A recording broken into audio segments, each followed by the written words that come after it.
The crack in Marcus's voice when he asked for milk still echoes in my mind. Years later, it wasn't the sound of a child's simple request.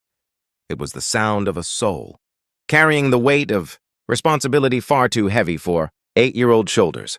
I remember standing in that convenience store, watching through the grimy window as the two boys stood outside, their clothes weathered and faces dusted with the kind of dirt that doesn't wash away completely no matter how hard you try. They were pressing their noses against the glass, not looking at the candy or the toys, but at the refrigerated section where the milk sat. My chest tightened in a way I'd never experienced before. Marcus and his 7-year-old brother, Daniel, had been living in our town for 3 weeks. Their parents had passed away in a car accident 6 months prior, and they'd been shuffled between relatives who, it seemed, were too preoccupied with their own lives to properly care for 2 grieving children. Finally, they'd landed with their elderly grandmother in our small Pennsylvania community, a woman on a fixed income who was doing her absolute best with almost nothing. The milk they wanted wasn't for themselves, it was for their baby cousin, Emma, who'd been born to their teenage aunt just weeks before the tragedy struck. Emma needed formula, and the closest substitute when money ran short was milk mixed, carefully to mimic its nutritional value. I was part of a motorcycle club that had earned a certain reputation in town. We were the Ironheads, tattoos, leather jackets, the whole aesthetic that made most people cross the street when they saw us coming. But beneath the intimidating exterior, we were working men and women who understood struggle. Some of us had been through foster care. Others had grown up in poverty.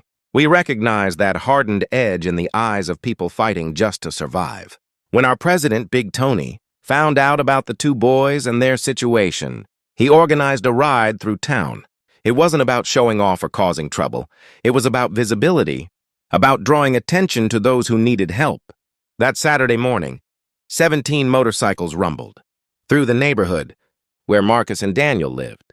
We'd pooled our money and were planning to make an unexpected delivery to their grandmother's house. As we pulled up, kids scattered, doors opened, and heads popped out of windows.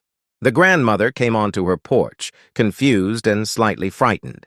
But then Marcus appeared, his small frame barely reaching the porch railing, and he grabbed Daniel's hand.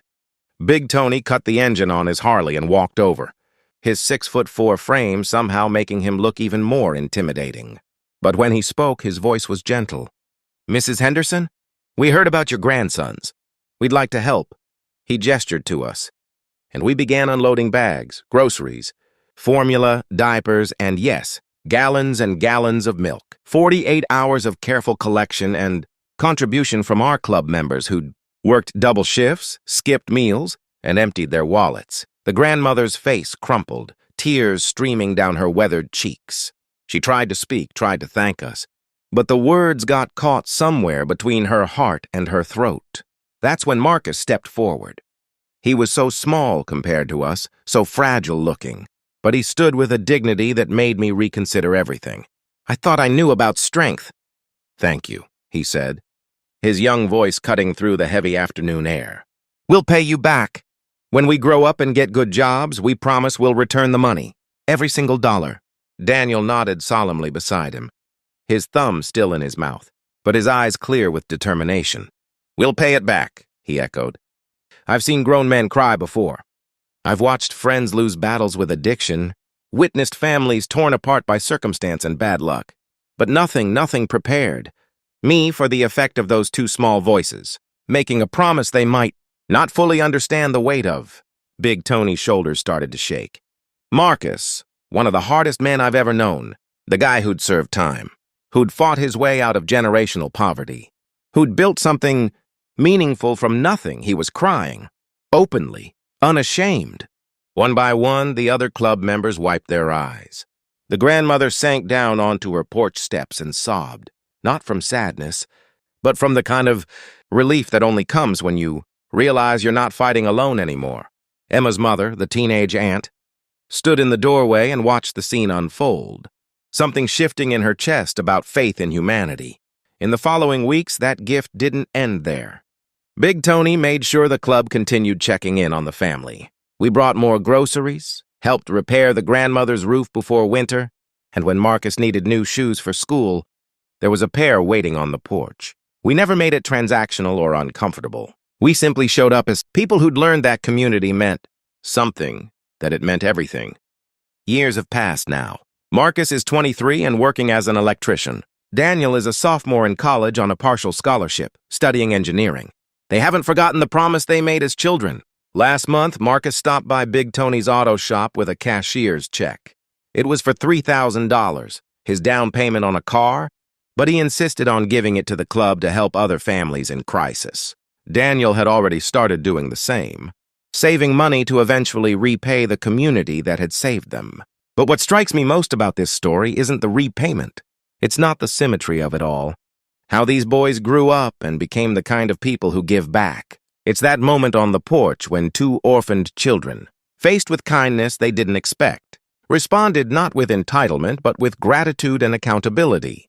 They taught us that day that poverty doesn't diminish a person's sense of honor. Tragedy doesn't erase a human's desire to repay kindness. In fact, those experiences seem to amplify it in Marcus and Daniel. We, the Ironheads, became known differently after that. We became the club that showed up. Not out of duty or judgment, but out of genuine humanity. Our leather jackets and roaring engines became symbols of something. Unexpected, of protection, of care, of the radical belief that every person deserves dignity and support. The milk that we bought that day? It cost us less than $600 combined.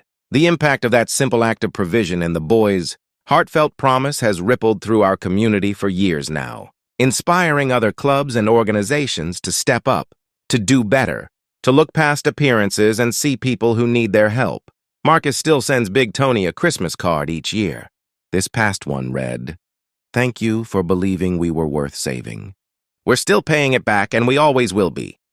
These words, written by hands that once pressed against a convenience store window, now extend toward a future filled with possibility, a future built on the foundation of a milk purchase and a promise made by two orphaned kids who understood the true cost of kindness and refused to let it go unpaid.